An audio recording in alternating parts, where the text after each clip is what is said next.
إن الحمد لله نحمده ونستعينه ونستهديه ونستغفره ونعوذ بالله من شرور أنفسنا ومن سيئات أعمالنا من يهده الله فلا مضل له ومن يضلل فلا هادي له أشهد أن لا إله إلا الله وحده لا شريك له وأشهد أن سيدنا محمدا عبده ورسوله وصفيه من خلقه وحبيبه أدى الأمانة وبلغ رسالة ونصح للأمة وكشف الله به الغمة وجاهد في سبيل الله حق جهاده حتى أتاه اليقين فاللهم صل وسلم على سيدنا محمد في الأولين وصل وسلم على سيدنا محمد في الآخرين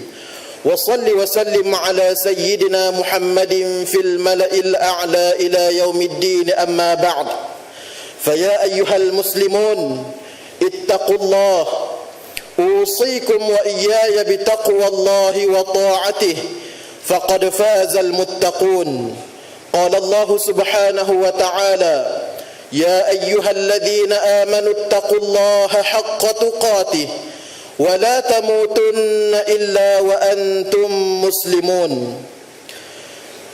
Muslimin yang dirahmati Allah Subhanahu wa taala. Sesungguhnya perjalanan singkat di atas dunia menuntut kita supaya mengumpul bekal sebelum tiba di destinasi abadi. Ketahuilah, sebaik-baik bekal dalam kehidupan ini adalah taqwa. Kukuhkan takwa dengan mematuhi setiap perintah Allah serta menghindari segala tegahannya. Semoga bekal yang sedang kita usahakan ini dapat menyelamatkan kita daripada bahaya dunia dan akhirat.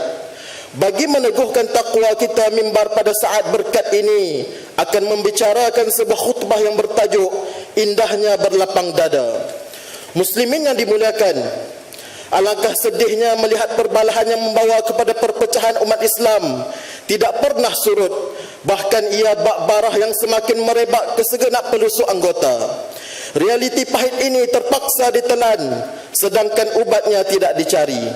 Cacian dan penghinaan menjadi perkataan harian yang dihamburkan kepada kumpulan umat Islam yang tidak sealiran pemikiran. Lebih parah lagi apabila berlaku kafir mengkafir sesama umat Islam. Kemuncaknya lahirlah ekstremis yang menghalalkan apa sahaja untuk musnahkan aliran pemikiran yang bertentangan dengan kumpulannya. Krisis ini telah pun berlaku di beberapa buah negara umat Islam. Jika kita hayati, sememangnya kepelbagaian pemikiran hamba-hambanya pasti berlaku. Ia memerlukan sikap toleransi dan berlapang dada. Inilah yang dinyatakan oleh Allah Subhanahu wa taala melalui surah Hud ayat 118 hingga 119 yang bermaksud, jikalau Tuhanmu mahu, tentu Dia menjadikan manusia umat yang satu. Tetapi mereka sentiasa berselisih pendapat, kecuali orang-orang yang diberi rahmat oleh Tuhanmu. Dan untuk itulah Allah menciptakan mereka. Kalimah Tuhanmu, keputusannya telah ditetapkan. Sesungguhnya Aku akan memenuhi neraka Jahannam dengan jin dan manusia yang derhaka semuanya. Muslimin yang dirahmati Allah Subhanahu wa taala, jika kita perhatikan, kebanyakan jurang perbezaan pendapat dalam kalangan masyarakat di Malaysia bukanlah terlalu besar.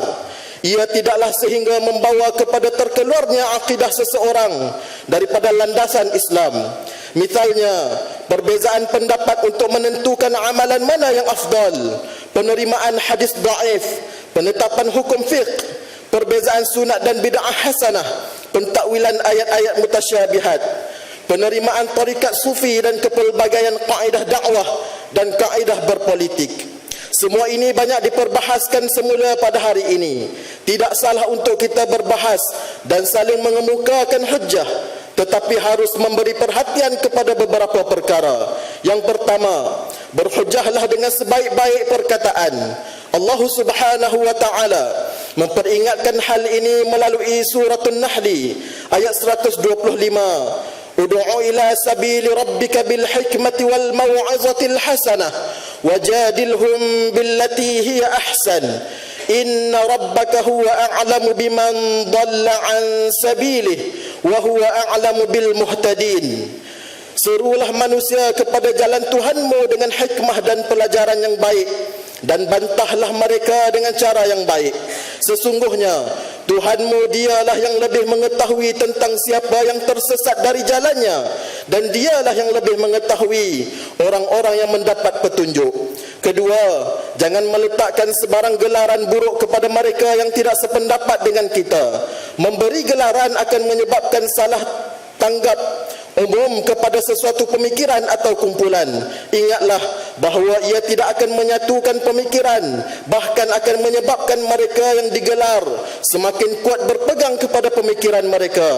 Orang yang memberi gelaran dilihat hilang akhlak dan jati diri, bahkan masyarakat akan semakin keliru. Justru ia tidak sesekali menyelesaikan masalah, bahkan akan menimbulkan lebih banyak masalah dalam masyarakat. Ketiga, kita haruslah fleksibel dari sudut cabang atau kaedah selagi mana ia tidak menjejaskan prinsip syarak dan mengeluarkan kita daripada kesempurnaan Islam. Seandainya berlaku pelanggaran yang jelas kepada prinsip tersebut, maka ketika itu barulah toleransi diketepikan.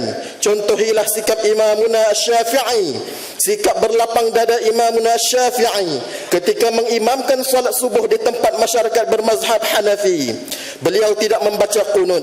Seusai solat, para makmum menanyakan mengapa beliau tidak berqunut, sedangkan itu adalah pendapatnya. Imamuna Syafi'i menyatakan beliau meninggalkan qunut kerana menghormati Imam Hanafi serta pengikutnya. Seorang imam mujtahid yang pendapatnya diikuti oleh jutaan umat mampu untuk berlapang dada.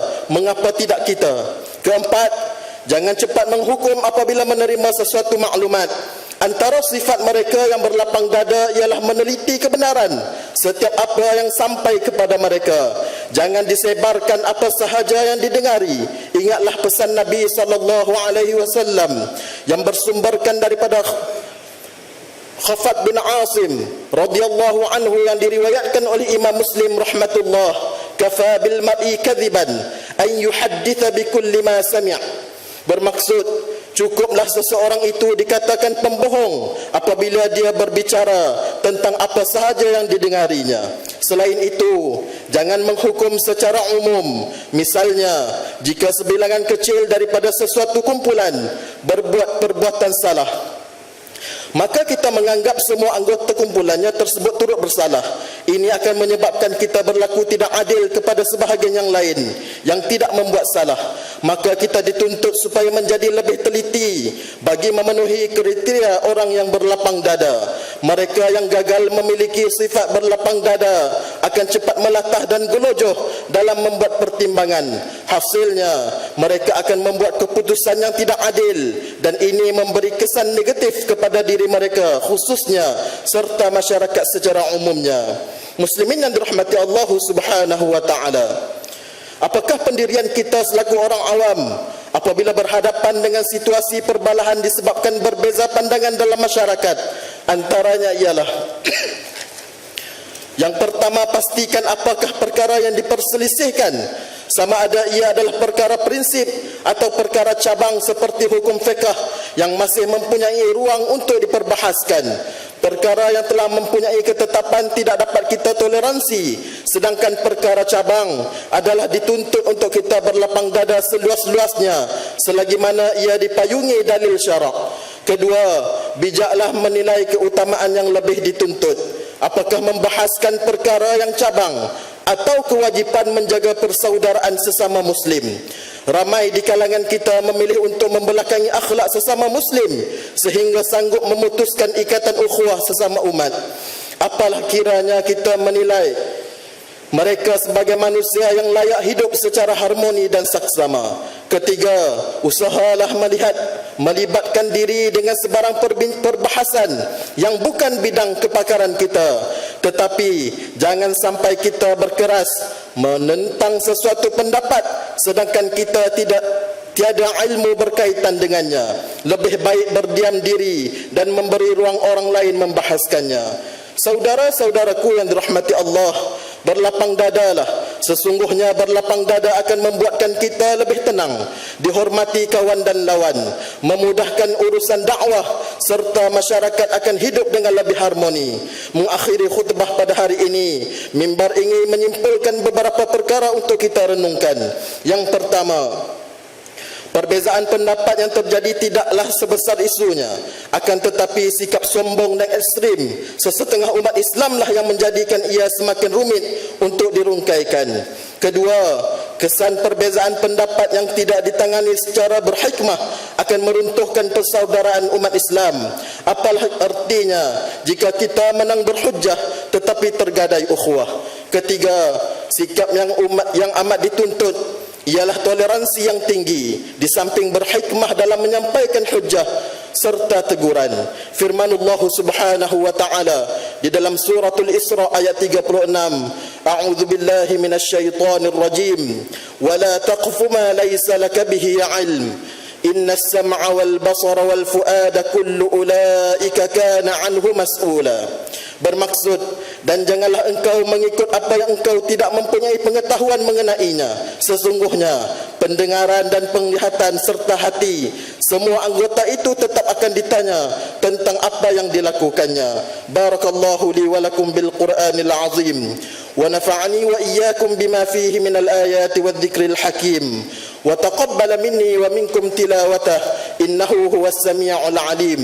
Aqulu qawli hadha wa astaghfirullah li wa lakum wa lisairil muslimina wal muslimat fastaghfiruh, innahu huwal ghafurur rahim. اللهم صل وسلم سيدنا محمد ومولانا محمد وسلم ورضي الله تبارك وتعالى عن كل صحابة رسول الله أجمعين.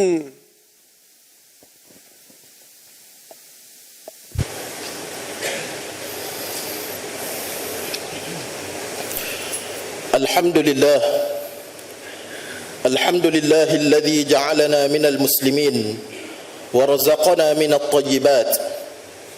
أشهد أن لا إله إلا الله وحده لا شريك له، وأشهد أن سيدنا محمدا عبده ورسوله. اللهم صل وسلم وبارك على سيدنا محمد وعلى آله وصحبه ومن تبعهم بإحسان إلى يوم الدين. أما بعد، فيا عباد الله اتقوا الله، أوصيكم وإياي بتقوى الله وطاعته، فقد فاز المتقون. Muslimin yang dirahmati Allah Subhanahu wa taala, mimbar Jumat sekali lagi berpesan bahawa Islam mengajar kita supaya bersikap sederhana dalam segala amalan.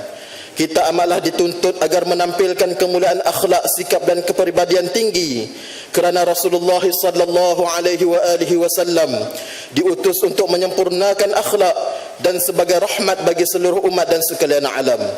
Pada masa yang sama, kita juga disaran supaya menjauhi sebarang bentuk fahaman sesat dan perbuatan ekstrim yang kesannya akan menjejaskan keharmonian, perpaduan dan keselamatan ummah dan negara. A'udzu billahi minasyaitonir rajim. Innallaha wa malaikatahu yusalluna 'alan nabiy. Ya ayyuhalladzina amanu sallu 'alaihi wa sallimu taslima. اللهم صل وسلم على سيدنا ومولانا محمد سيد المرسلين، وارض اللهم عن أصحابه وقرابته وأزواجه وذرياته أجمعين.